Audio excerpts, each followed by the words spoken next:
Assalamualaikum warahmatullahi wabarakatuh. Berikut ini kami akan mempresentasikan tata laksana Panitia Pembina Keselamatan dan Kesehatan Kerja yang disingkat P2K3.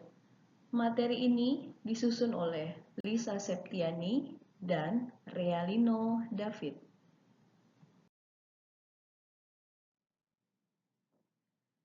Definisi P2K3 adalah suatu badan atau komite di tingkat perusahaan yang bertugas membantu pimpinan perusahaan dalam merencanakan, melaksanakan, dan mengevaluasi upaya-upaya keselamatan dan kesehatan kerja di lingkungan kerja. Dasar hukum Undang-Undang Nomor 1 Tahun 1970 tentang keselamatan kerja dan juga Peraturan Menteri Tenaga Kerja Nomor 4 Tahun 87 tentang Panitia Pembina Keselamatan dan Kesehatan Kerja serta tata cara penunjukan ahli K3.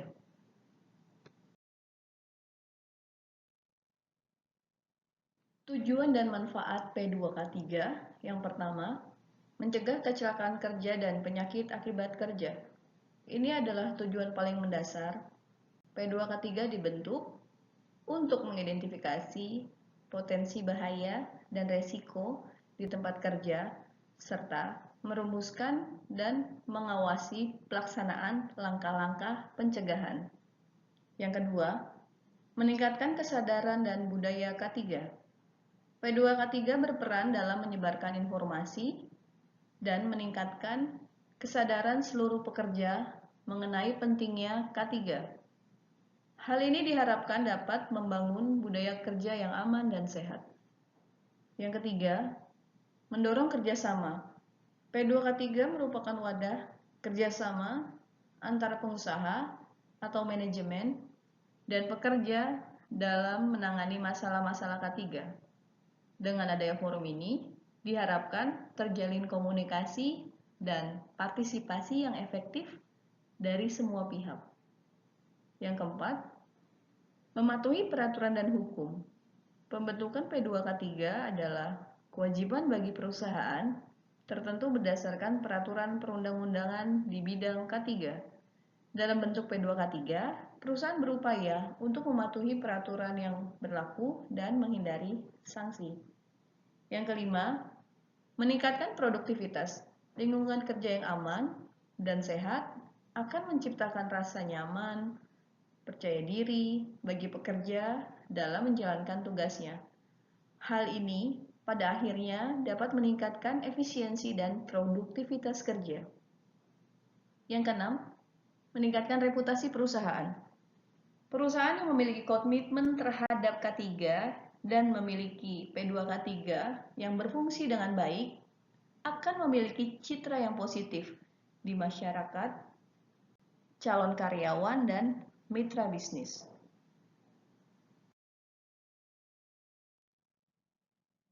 Ketentuan P2K3. Kewajiban pembentukan. Untuk perusahaan dengan pekerja 100 orang atau lebih, jumlah anggota sekurang-kurangnya 12 orang, 6 wakil pengusaha, dan 6 wakil pekerja. Untuk perusahaan dengan pekerja kurang dari 100 orang, tetapi memiliki potensi bahaya tinggi, jumlah anggota sekurang-kurangnya 6 orang, 3 wakil pengusaha, dan 3 wakil pekerja. Keanggotaan.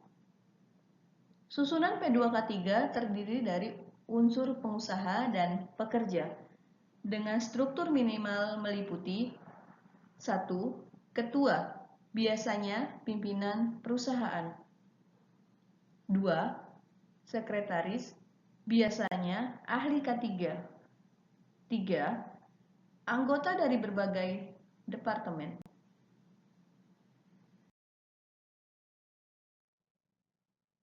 Tugas dan fungsi P2K3. Yang pertama, menghimpun dan mengolah data K3 di tempat kerja. 2. Membantu menjelaskan dan menunjukkan potensi bahaya kepada pekerja. 3. Mengevaluasi cara kerja, proses, dan lingkungan kerja. 4. Mengembangkan sistem pengendalian bahaya. 5. Mengevaluasi penyebab kecelakaan dan penyakit akibat kerja. 6. Mengembangkan penyuluhan dan penelitian di bidang K3. 7. Memeriksa kelengkapan peralatan keselamatan kerja. 8. Mengembangkan pelayanan kesehatan tenaga kerja. 9. Memberikan saran dan pertimbangan kepada pengusaha mengenai masalah K3. 10. Membantu menyusun kebijakan dan pedoman kerja terkait K3.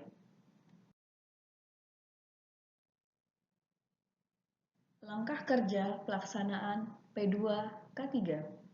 1. Pembentukan dan mengesahkan panitia pembina keselamatan dan kesehatan kerja perusahaan. 2. Menetapkan dan menunjuk susunan P2K3 perusahaan untuk diajukan ke Disnaker. 3. P2K3 memberikan saran dan pertimbangan melalui program tahunan K3 kepada perusahaan. 4. Menerapkan dan melaksanakan aturan K3 di dalam perusahaan. 5. Membuat laporan pelaksanaan kegiatan P2K3 secara periodik kepada Dinas Tenaga Kerja Provinsi.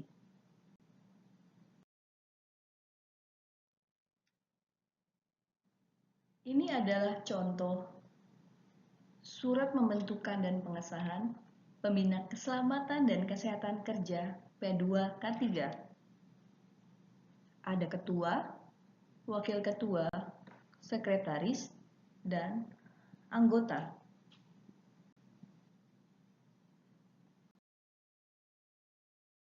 Ini adalah contoh susunan panitia pembina keselamatan dan kesehatan kerja. Ada ketua dari unsur pimpinan perusahaan, ada wakil ketua, ada sekretaris dari ahli K3, dan anggota dari berbagai macam departemen.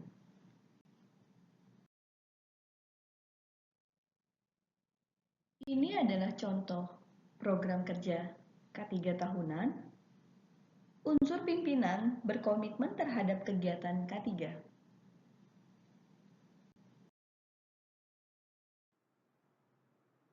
Gambar ini menunjukkan penerapan aturan K3 di perusahaan melalui 20 indikator utama K3 yang dievaluasi secara berkala, harian, bulanan, dan tahunan. Tercatat data dari tahun 2023 hingga 2026 untuk memantau pencapaian, target, dan sasaran pelaksanaan.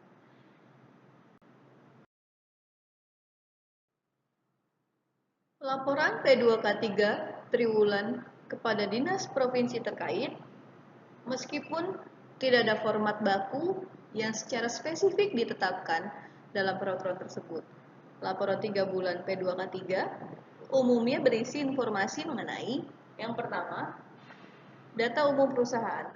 Ada nama perusahaan, alamat, jenis usaha, jumlah tenaga kerja, dan informasi terkait P2K3, tanggal pembentukan, dan susunan pengurus. Yang kedua, data K3. Data personil K3 itu biasanya ada jumlah, jenis sertifikasi, dan masa berlaku. Yang ketiga, data kelembagaan atau unit K3.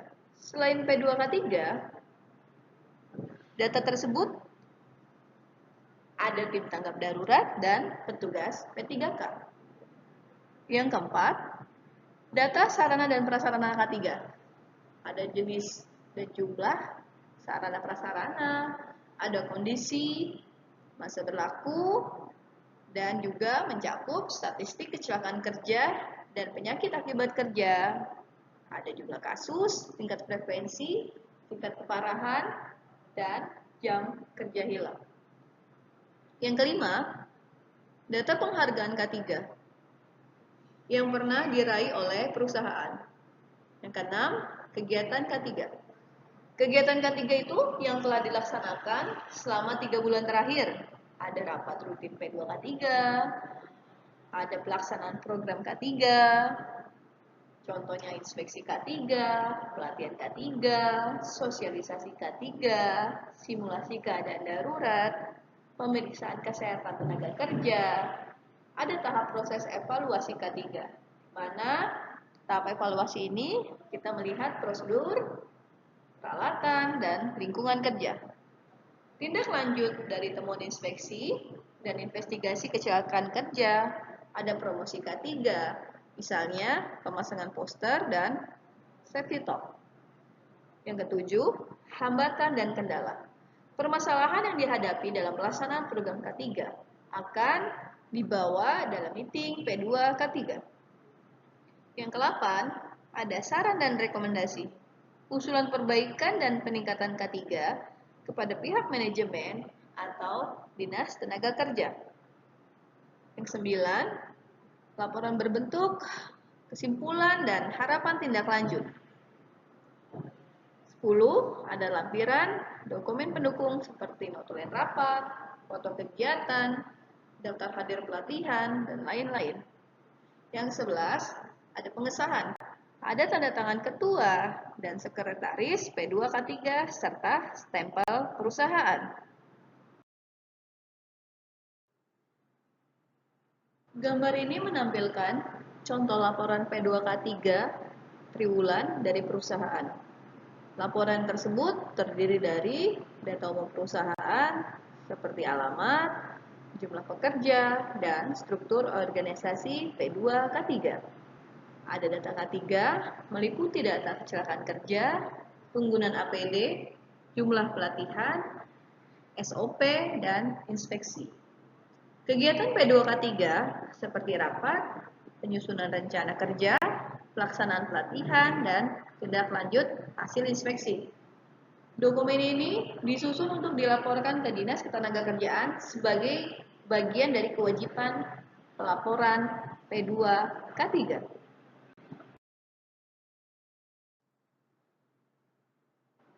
Laporan P2K3 disusun sebagai bagian dari pemantauan berkala terhadap pelaksanaan sistem manajemen K3 di perusahaan.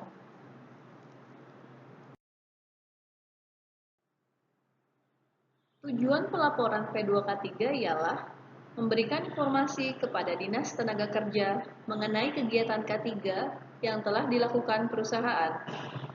Kedua, mengevaluasi kinerja P2K3 dalam membantu perusahaan menciptakan lingkungan kerja yang aman dan sehat.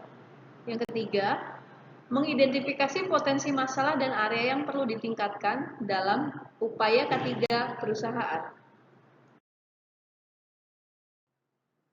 Demikian yang dapat kami sampaikan. Semoga bermanfaat dan menambah wawasan kita semua.